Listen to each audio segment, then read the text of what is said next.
Return, O virgin daughter of Israel, to these your highways by which you went.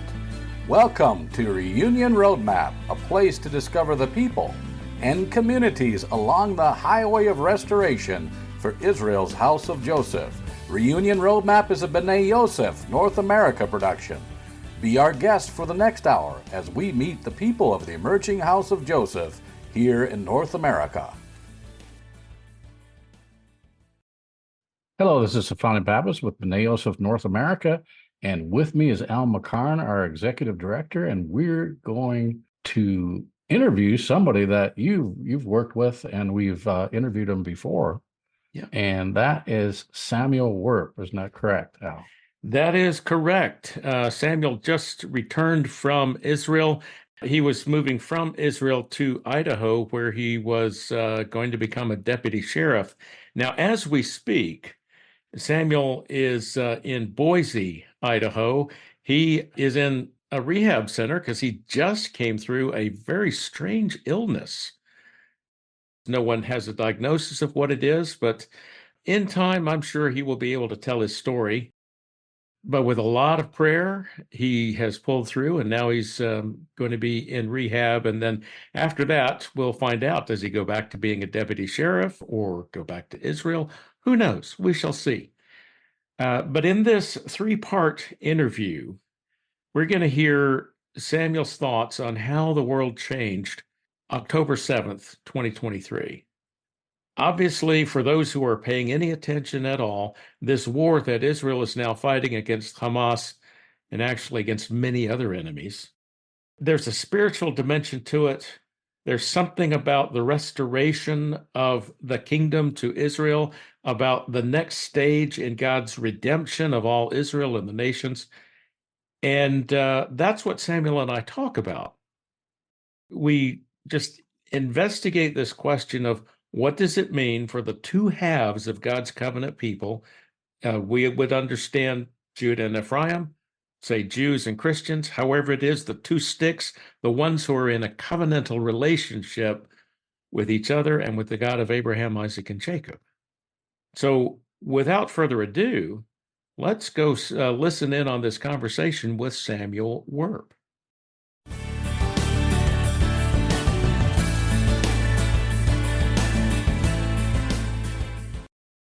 Well, here we are at another interview segment for Reunion Roadmap. This is Al McCarn, and with me from Har Bracha, the Mount of Blessing in Israel, in Samaria in Israel, is Samuel Wearp. Hey, Samuel, welcome back to the program. Thank you, Mr. Al. Always good to be here. We have some specific questions to address at the moment, but first one is, you've been in Israel, as we're talking now, end of January 2024. You've been in Israel for about 6 months or 7 months, and you're about to leave tomorrow. So where are you going, and what are you going to do? Yeah, well, actually, I haven't been in Israel for the past 6 or 7 months, so that's a whole other story. But I am going to, I'm headed towards Idaho. I have a good friend out there who's a sheriff's deputy, and he invited me to apply, and so I'm going to fill a position out there. And so in the interim of whatever life holds, I believe life is a journey.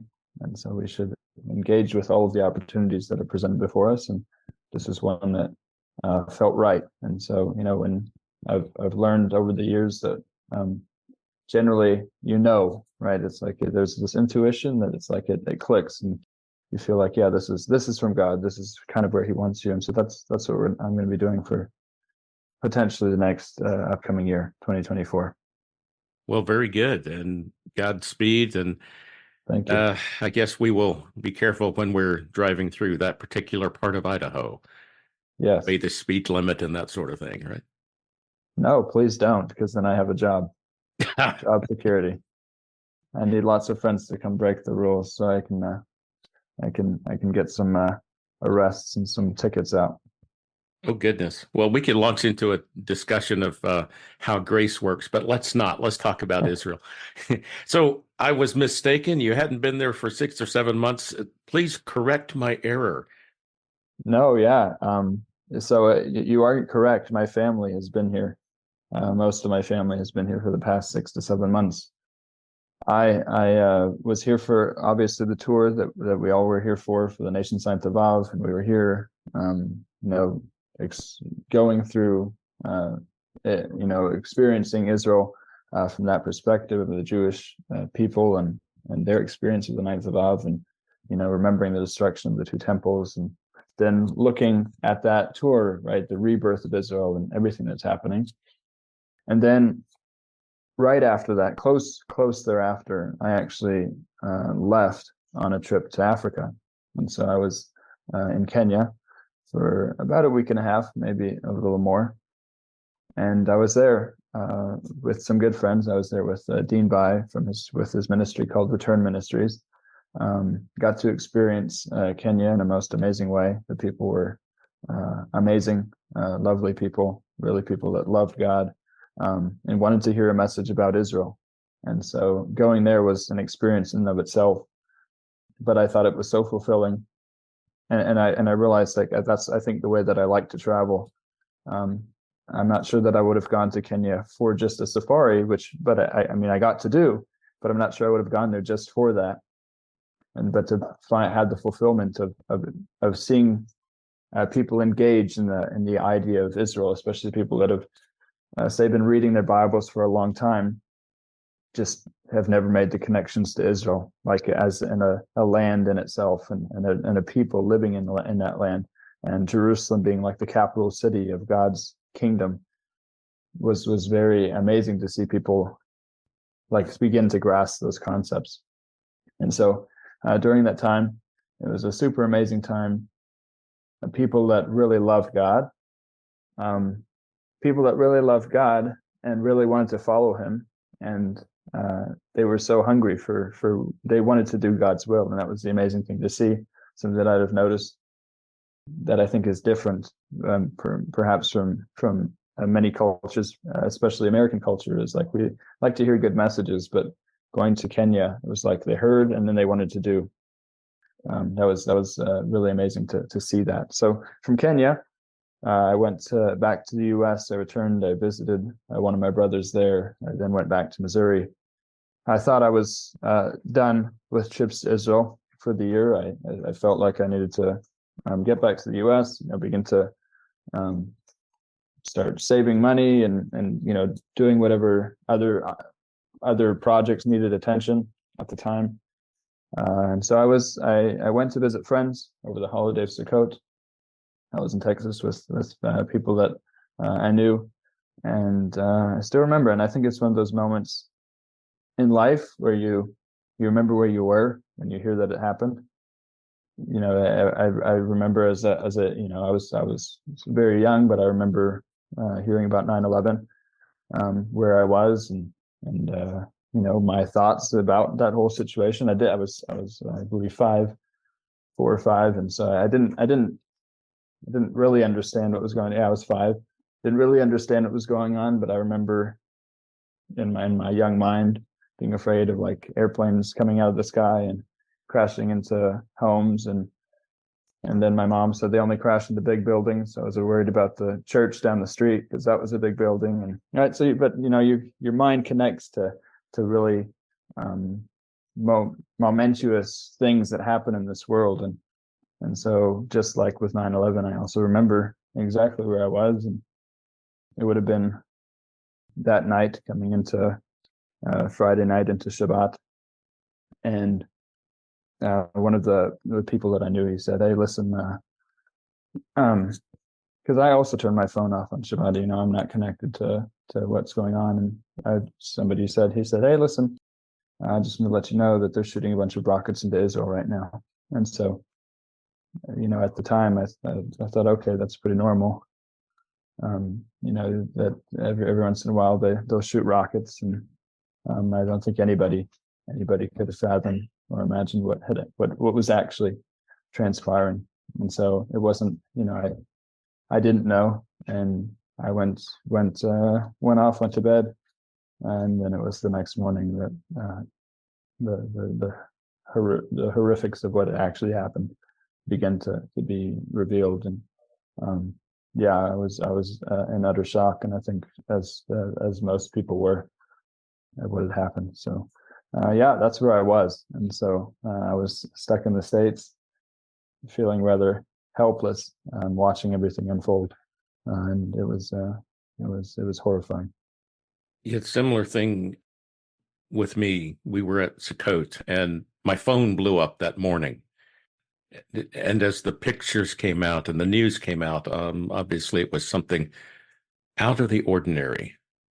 And good that you mentioned 9/11. I certainly lived through that as an adult. But the world changed then. Mm. And October 7th, for all who have eyes to see and ears to hear, understand that the world has changed. So one of the things, Samuel, I think that we ought to talk about is how has the world changed? I don't know if we want to get into that at the moment or just let it come out as we hear more of your story of what happened after that. But if you want to take a crack at it now, how is the world of October 6th, 2023 different from the world after that? Yeah, it's a good question, and I think when we look at the world, we're beginning to see definitely some lines being drawn in the sand in regards to Israel, and also in regards to the nations of this world. For me personally, I'll just speak personally, and then maybe we can figure out how this fits into the reality of the big picture of where the world is. But for me personally, I had started making some steps in the U.S. of different things that I wanted to accomplish.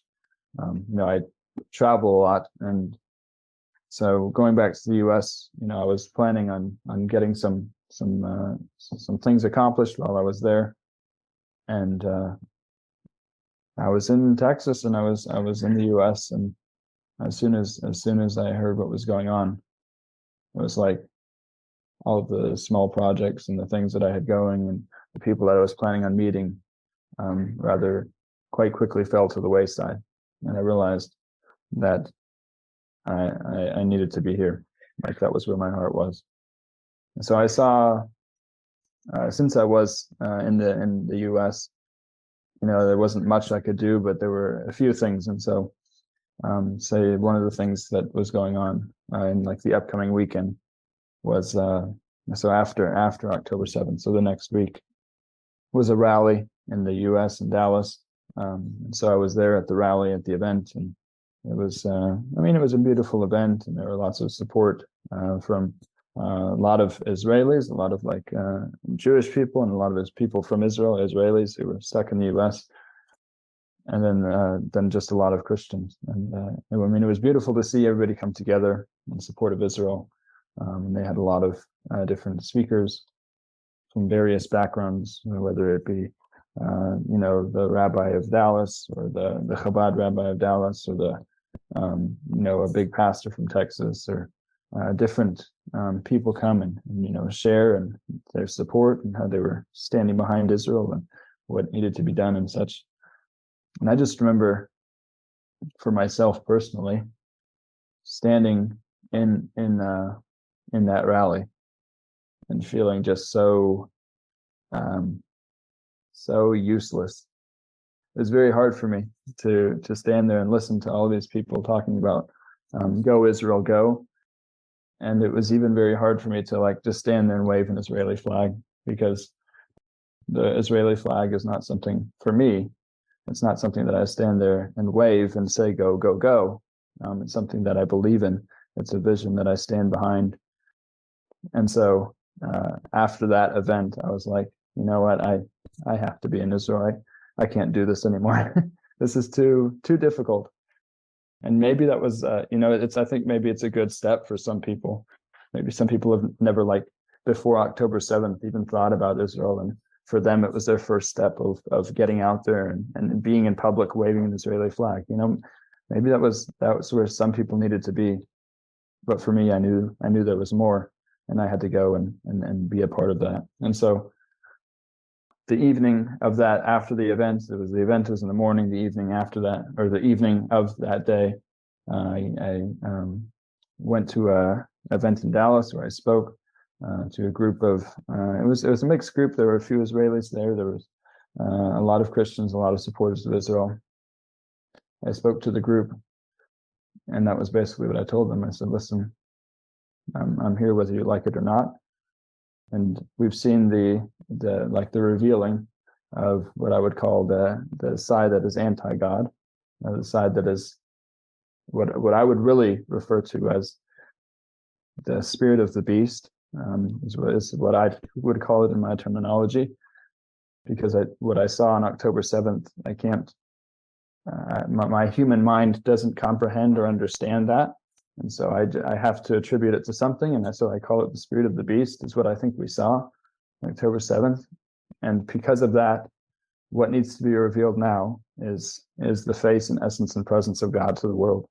And the way I believe that we do that is Jews and Christians coming together, even as when we see Jacob and Esau meet. Jacob says about Esau, he says, when I saw your face, it was like seeing the face of God. And so when the brothers become united, all of a sudden we see a revelation of God's face and God's presence to the world.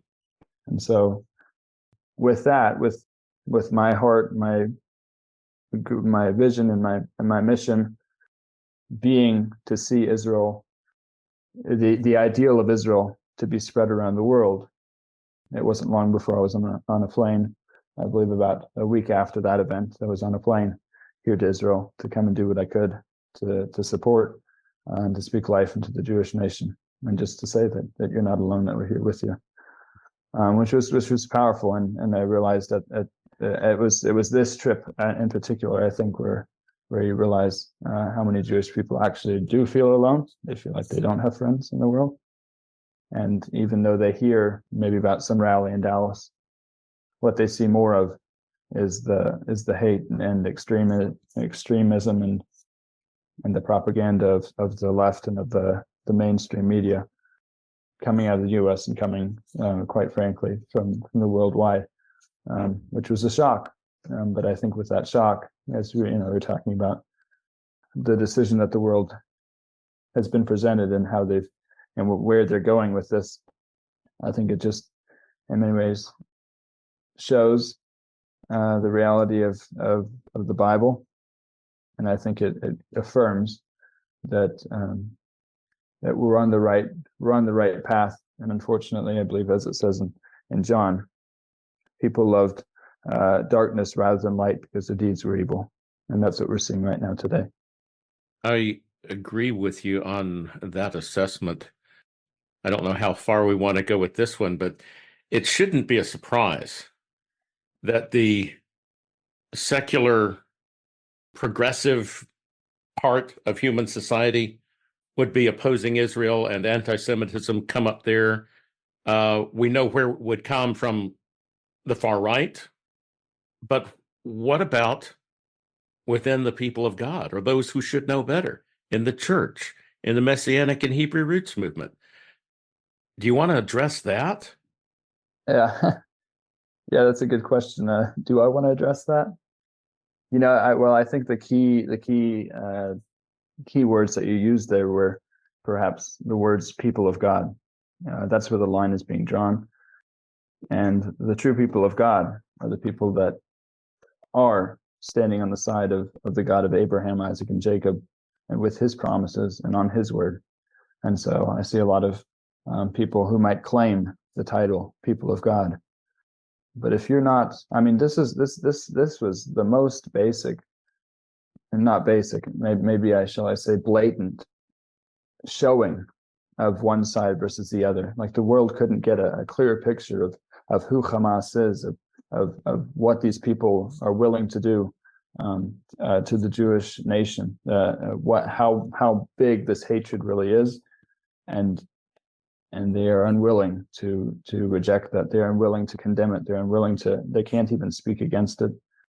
And there's always this yes, but, or maybe, but if they're willing to recognize at all what happened on October 7th. And so we see that not just within the world and within the media, as you're saying, we see that within the people I would say that the people that call themselves the people of God. And I would be hesitant to claim the title of a person of God if I oppose the people of God and I oppose what God's doing in the world, and when I side myself with an entity that the way I've begun describing it as is barbaric bastards. Like there are no really words that I can. There's a loss of words for what I've actually seen and witnessed and heard testimony to, and all of the videos. And I know that Israel isn't perfect, and I know that we should seek the truth always. But I definitely see a clear line of light versus darkness. Like that was what was revealed on October 7th, and in these past 100 and some days has been a war between light and darkness.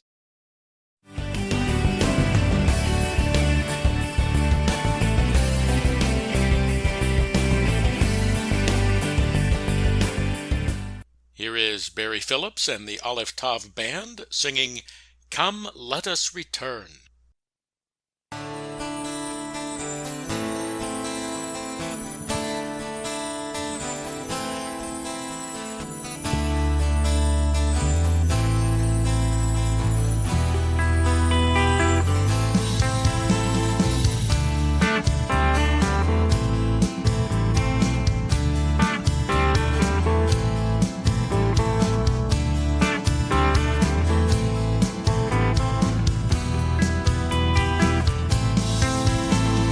Come, let us return to Yahweh, Teshuvah. Come, let us return to Yahweh, Teshuvah. Come, let us return to Yahweh, Teshuvah. Come, let us return to Yahweh, Teshuvah. Though He has torn us, yet He will heal us. Though He has smitten, He will bind us up. After 2 days, He will restore us. On the third day, He will raise us up.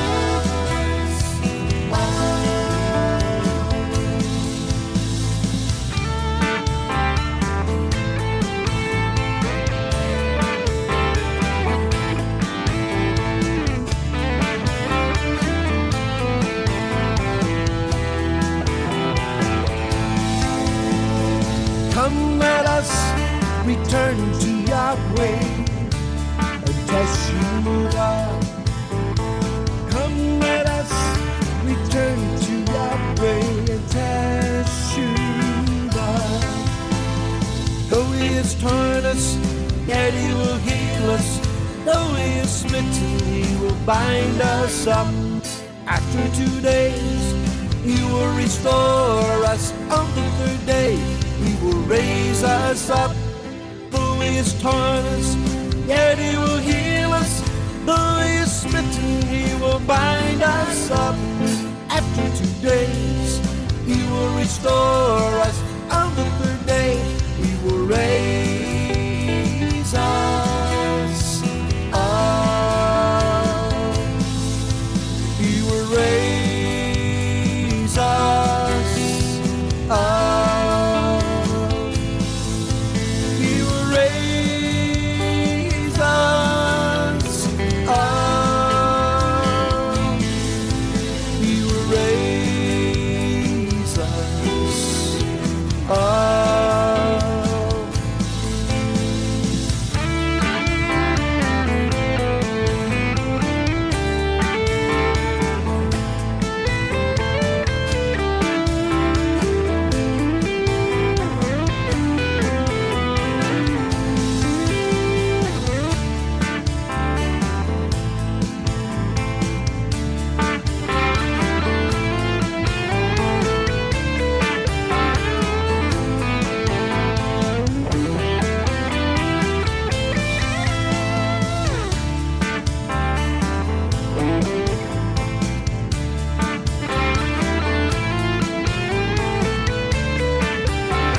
Shalom, everybody. Welcome to the midrash portion of Reunion Roadmap. This is David Jones. With me today is Barry Phillips. How you doing, brother?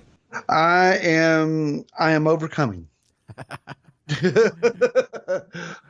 Yeah, kind of interesting, not to go too Passover-related things, but has this ever been heard of before? I mean, there's a plague outside, and we're supposed to stay in our homes.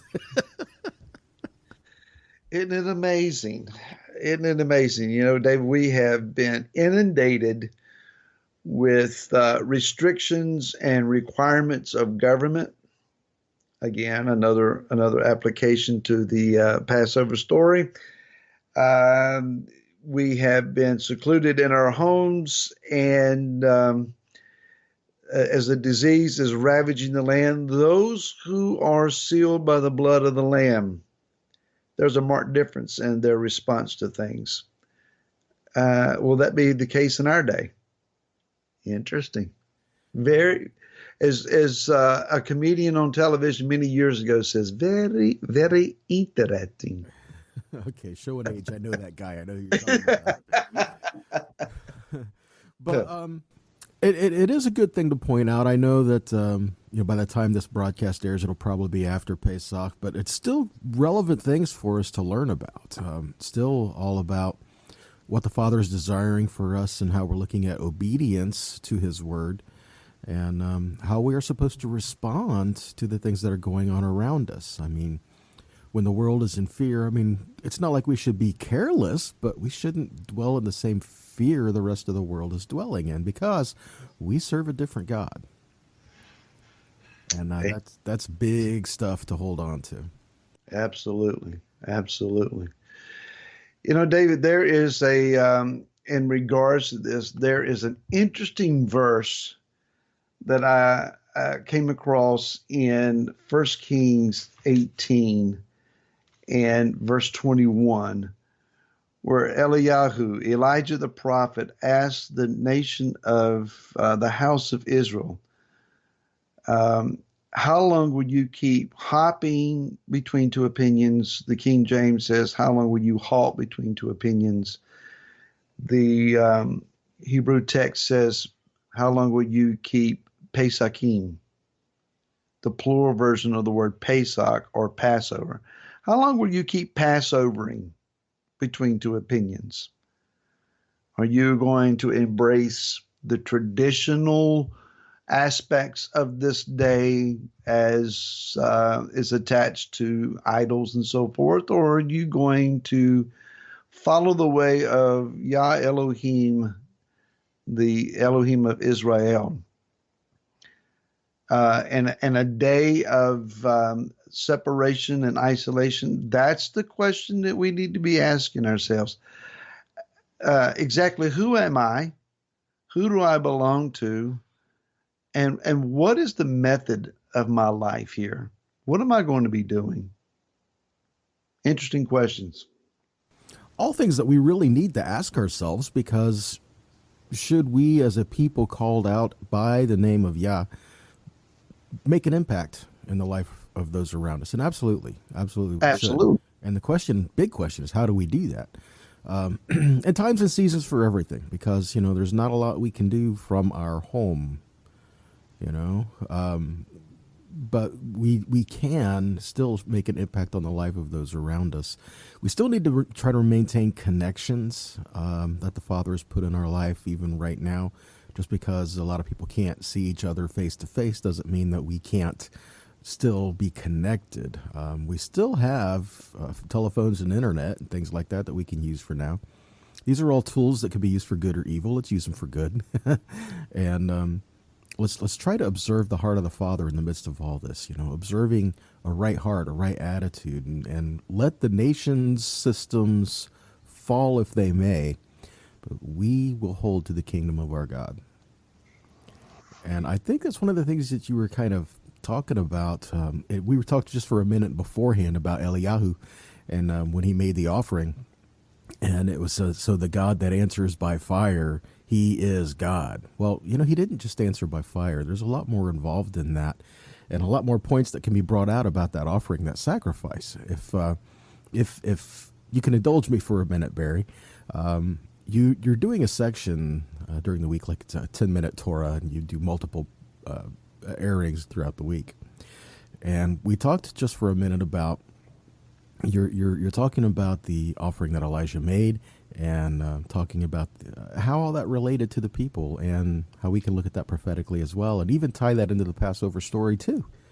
Not just a matter of how long you go back and forth between the two, serving two gods, but even the time of the offering and all these things. I mean, when Eliyahu made his offering, that was an Olah offering. It was completely burnt, completely consumed. But the interesting thing is, it was at the time of the evening prayer. Mm-hmm. Now, that means when everything's going dark and it's the very last offering that's done for the day. And so the word for Erev is for the word for evening, Erev. And Erev means a mixture. It means where the darkness is starting to come and it's starting to overtake the light, but we're to still have that offering consumed for us even in the darkness. So when the world is still going through modes of mixtures and going through things, we are still supposed to serve the God that answered by fire. What else can you tell us about the time of that offering?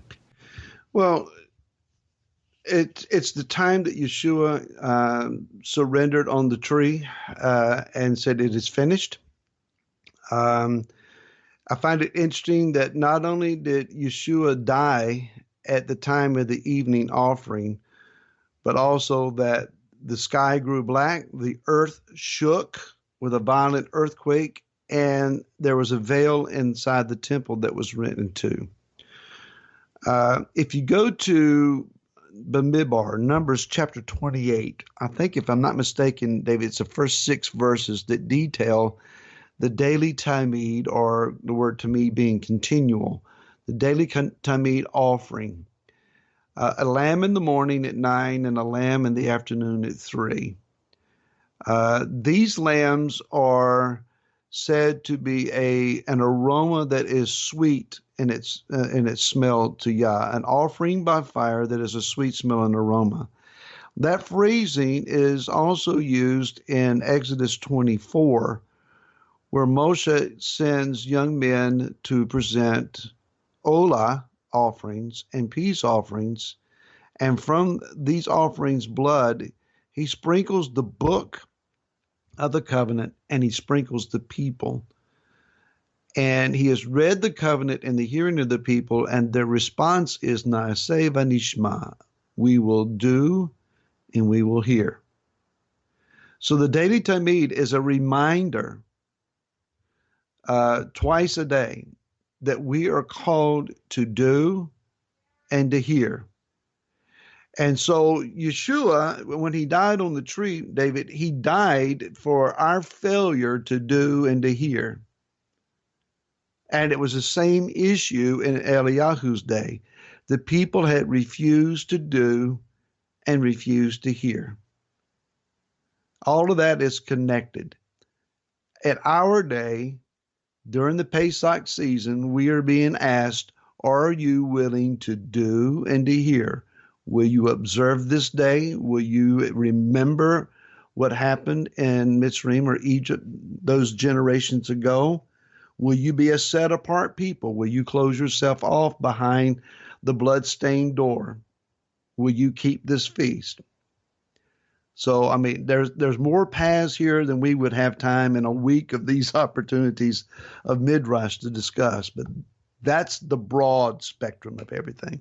Yeah, it's all really, it's still relevant for us and still things that we can learn from right now. I mean, even down to preparation for Pesach and all these things that we're going through, much like preparing for Shabbat as well. So here we are, we're getting ready for these days that are, at the time of this recording, just ahead of us. And if you do not make the proper preparation to enter into this festival, to enter into this time, it's not going to be a joy for you. You're not going to find joy in it. You're not going to delight in it, and because you know that you missed it. You know, there are things the Father asked us to do that we do need to take responsibility to do, and no one else can do it for us. You know, I'm thinking of the Passover when they applied the lamb, the blood of the lamb to the doorposts and the lintels of the homes. Moses didn't go around house to house doing that for each and every house. No. He told the people No, he of didn't. Israel to make the preparation and to do it. You know, I think sometimes we allow others to try to, or we expect others to try to make the preparations for us, and then we find that when it comes down to it, we're lacking. And I think we should each have that moment where we set ourselves before the Father and say, "Here am I.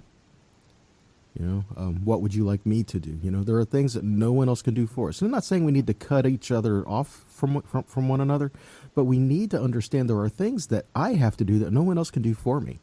There are things that I and my household need to do that nobody else can do.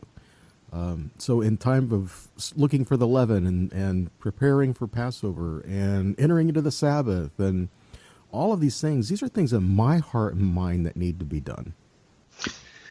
So let me ponder a question here. The impact of Pesach is continued for a week with the observance of the Feast of Unleavened Bread.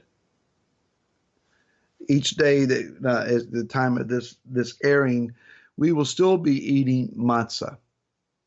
And matzah reminds us for these days what has just transpired. We've been delivered. We've been delivered in such powerful fashion and such haste and such decisive deliverance that we didn't have time for our bread to rise. When Eliyahu fled from the face of Jezebel and was hiding out, the word says that the ravens brought him bread and flesh in the evening and in the morning. Was the bread matzah?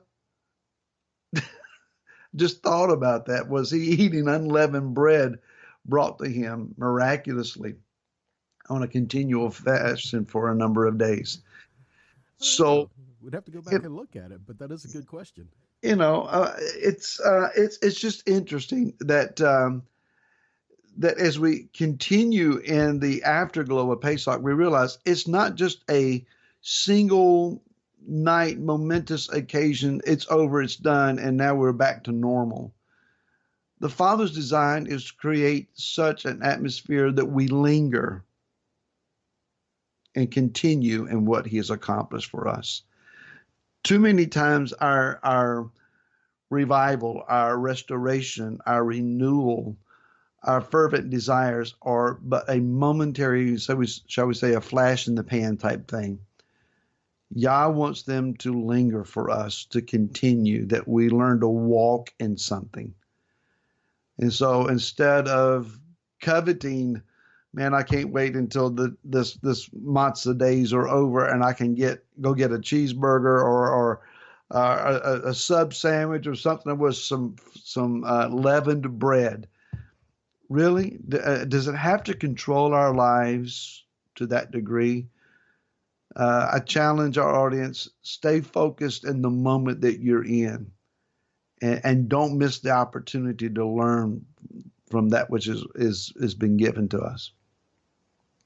You know, that's a great way to keep focus and keep ourselves set in. I mean, because even when they came out of Mitzrayim, they go to the mountain, and even then the Father was challenging them. Look, I want you to remember that I brought you from Mitzrayim, but I also want you to keep focus of why. This is where I have you right now. You know, and it's like, you know, we get caught up so many times, either we get stuck in the past or we have eyes so set to the future. You know, well, someday God is going to do this, or someday all these things are going to happen, that we completely forget about what God is trying to do in our life right now. You know, where He's like, well, He is the God who was, and He is the God who will be, but we completely forget about He is the God that is. Amen. Amen. And I think that's where we're at. No matter what we're going through right now, I feel He is still the God of what is. And we can still serve Him, honor Him, and give Him glory right now today, because deliverance is coming. But who knows at what point that it'll come. I can't say it any better than that. That puts us out of time, Barry. It does. unfortunately. Lead us out. Well, if you'd like to comment, if you'd like to ask questions, you can reach us at reunionroadmap@benayjosephna.com. Until next week, shalom.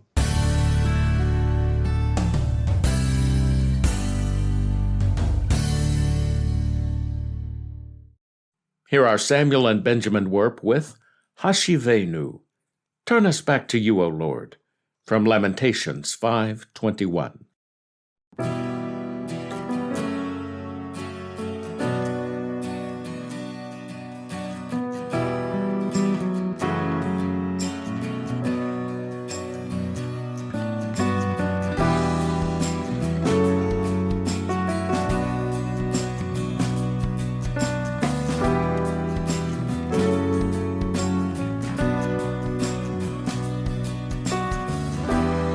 השם לעולם תשב כיסאך לדור ודור למה לנצח תשכחנו תעזבנו להולך ימים אתה השם לעולם תשב כיסאך לדור ודור למה לנצח תשכחנו תעזבנו להולך ימים You, O Lord, reign forever Throne endure to all generations. Why do you forget us in your displeasure and forsake us for so long a time?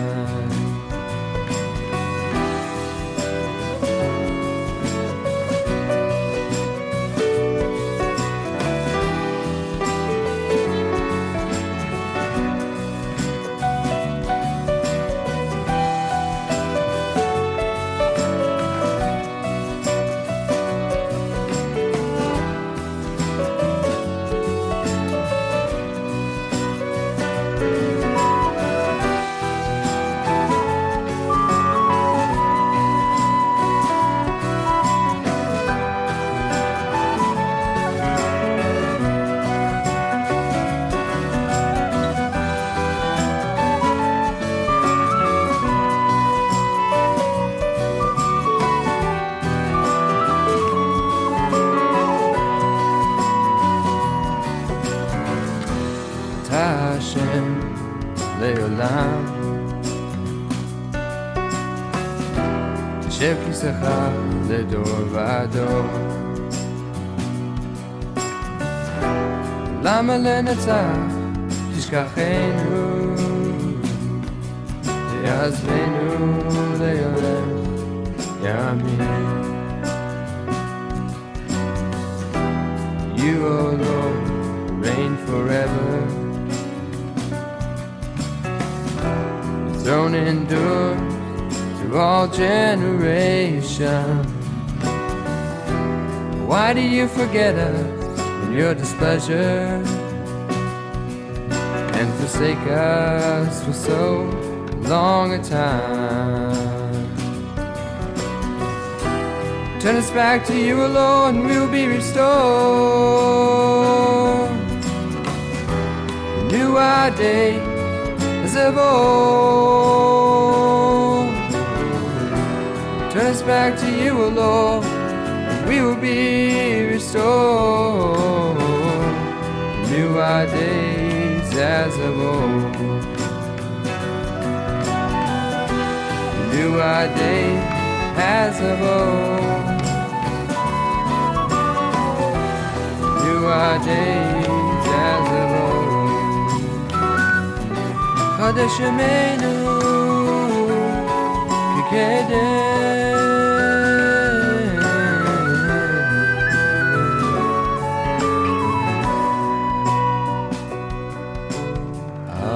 השיבנו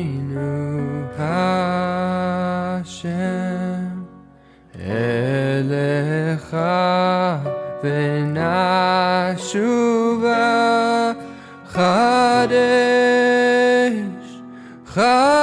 Yameinu Chadesh Yameinu Kekedem.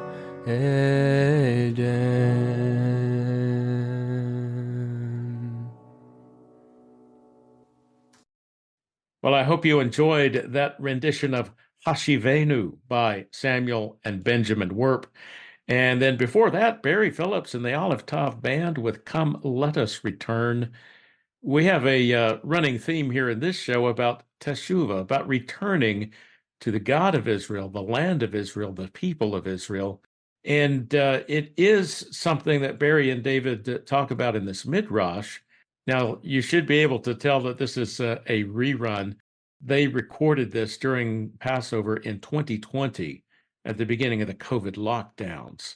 It seemed good to play this again because that was the beginning of the interesting season we're now in. This season of the next stage of God's restoration of Israel and the end times redemption of Israel and all the nations. Or at least that's how I understand it. Stefania, what do you make out of this second hearing of the Midrash offering obedience? I thought was a good point that they made was in regard to that it was their responsibility to put the blood on the doorpost. It wasn't Moses or Aaron that was going to come by and do it for them. They had to be obedient and to put the blood on the doorpost themselves.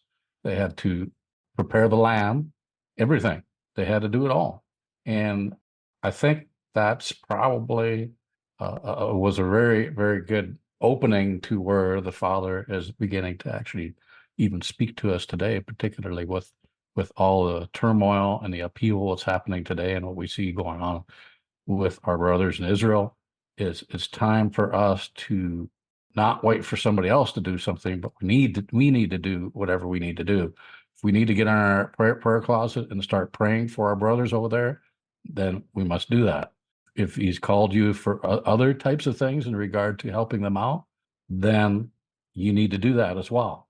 And it's a very much of a great opening to exactly where we are today, and even what some of what Samuel was even sharing in this particular interview.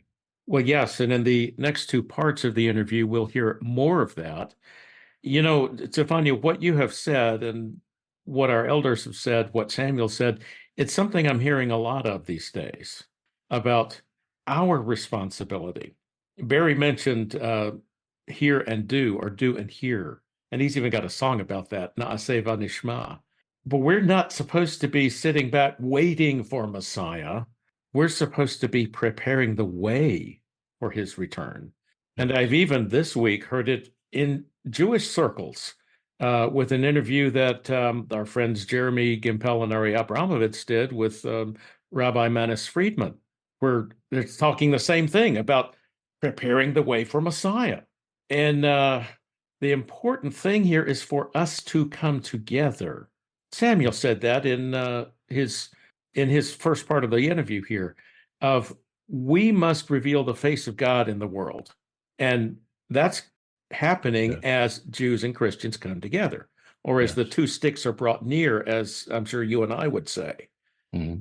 Up to now, we have not done this because we've been off doing our own thing and waiting for Jesus to come back, or waiting for Messiah, as our Jewish brethren say. Well, now he's calling us to action. So let's ask him what action and then go do it.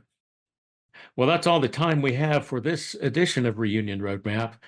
So I would invite you, please go see our website, BneiYosefNA.com, BneiYosefNA.com. Check out our resources there, including our archives of Reunion Roadmap podcasts. And also, if you are so inclined, hit that donate button and partner with us. We would be honored if you do. So on behalf of Stefania Pappas, Barry Phillips, and David Jones, this is Al McCarn. Shavua Tov. Thank you for joining us on Reunion Roadmap, a production of B'nai Yosef North America. Please come back next week for another visit with the people of the emerging house of Joseph here in North America.